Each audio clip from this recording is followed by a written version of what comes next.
রহমানির রহিম। সর্বশক্তিমান আল্লাহ তাআলা, আমি মহান রব্বুল আলামিনের শুকরিয়া জ্ঞাপন করছি এবং শুরু করছি মহান আল্লাহ তাআলার নামে। আজকে যে ভিডিওটা বানাইতেছি এটা গুরুত্বপূর্ণ একটা ভিডিও, সবাই শুনবেন। এই যে এটা হচ্ছে কুয়েতের বাস টার্মিনালটা, আমি হাঁটতাছি আর কথাগুলো বলতাছি, কুয়েতের দৃশ্যগুলো দেখবেন। আর প্রবাসী ভাইদের জন্য বিশেষ করে কাতার প্রবাসী এবং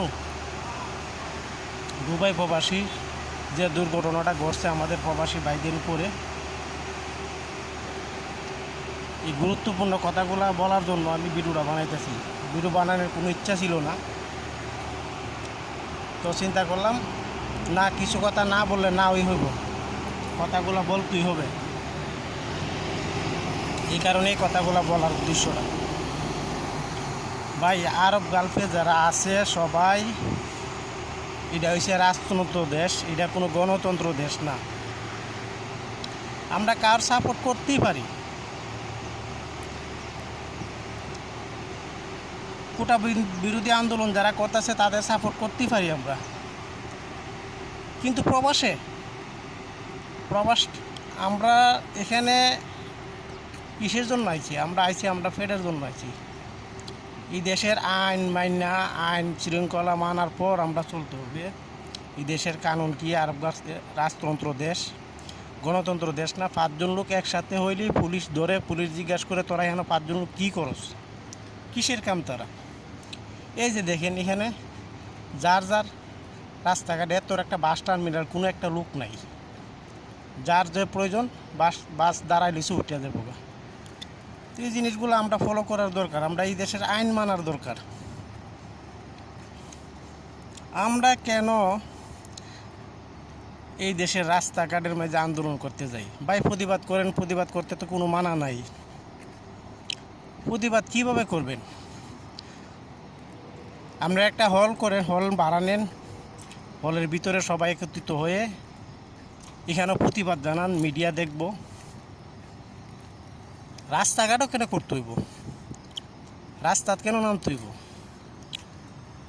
আপনারা যে কাজগুলা করছেন এটার থেকে সতর্ক হয়ে যান। এই কাজটা শুধু আমাদের প্রবাসীদের ফেডলাতি, যারা প্রবাসে আছি এদের ফেডের মেজে লাতি। কারণ আমরা যদি রোজগার করি তাহলে আমাদের ফেরও বাদ জুটব। আমরা দেশে কোটা দিব না, প্রবাসীদের কোনো কোটা নাই, তাহলে আমরা কোটা নিয়ে কিলিগে আন্দোলন, কিলিগে একটা রাজতন্ত্র দেশের মেজে আন্দোলন করতাম যাবো? কিসের জন্য যাবো?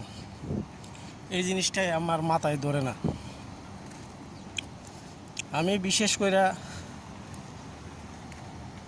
যাদের কিছু লোকের যাবজ্জীবন হয়েছে, কিছু লোকের 3 বছর 4 বছর সাজা হয়েছে,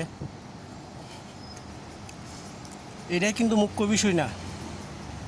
মুখ্য বিষয় হচ্ছে যে আমাদের বাপ মূর্তি যে নষ্ট হয়েছে এটার জবাব কেডা দিব?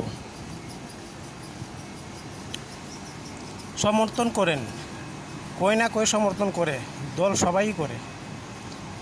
প্রবাসে যারা আছে কই না কই দল করে, তাই বললে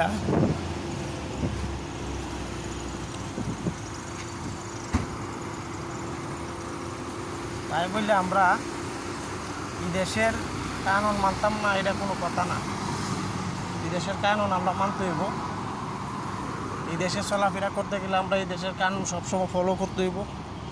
এটা রাজতন্ত্র দেশ, এটা গণতন্ত্র দেশ না। এই জিনিসগুলো সবাই মাথায় রাখতে হবে। আমরা বইলা যায় যে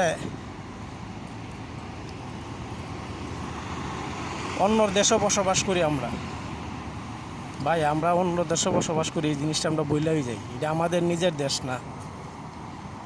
আমার দেশে রাস্তাঘাটে গণতন্ত্র অধিকার আছে, কিন্তু এই দেশ তো আমাদের না। আমরা এই দেশে কর্ম করতে পাইছি, আর এই কর্ম এমন একটা জিনিস, এটা সবার মাথায় রাখতে হবে। প্রতিনিয়ত বর্তমানে বাংলাদেশের কিছু এই পরিস্থিতির কারণে প্রতিনিয়ত পুলিশের মুখোমুখি হতে হয়, এই দেশের গোয়েন্দা বিভাগের মুখোমুখি হতে হয়। এই জিনিসটা কেন আমরা বুঝি না, আমাদের বোঝার দরকার আছে। আমি প্রবাসী ভাইদেরকে, বিশেষ করে আরব গালফের ভাইদেরকে সবাইকে অনুরোধ করব, মনোযোগ দিয়ে আমার কথাগুলো বোঝার চেষ্টা করবেন, শোনার চেষ্টা করবেন যে আমরা এই দেশে বসবাস করি, এটা আমাদের দেশ না, এটা হচ্ছে একটা রাজতন্ত্র দেশ। এই হিসাব কইরা যাতে আমরা চলতে পারি, এটা ওই আমাদের মাথায় রাখতে হবে। আরও বিশেষ করে বাংলাদেশের পরিস্থিতি, বাংলাদেশের মানুষ আছে, বাংলাদেশের পরিস্থিতি বাংলাদেশের হেরা দেখব। আমরা এখান থেকে কিচ্ছু করতে পারব না, বরঞ্চ আমরা এখান থেকে কিছু করতে চাইলে আমাদের নিজের আর ক্ষতি হবে। এই ক্ষতির দুই দিকগুলো আমরা চিন্তা করতে হবে। আপনারা সবাইরে অনুরোধ করে বলতেছি, আল্লাহর হস্তে সবাই কোনো রাস্তাঘাটে কোনো আন্দোলন বা কোনো কিছু করবেন না। রাস্তাঘাটে আন্দোলন করা এটা ভালো না, এটা ভালো কোনো কাজ না।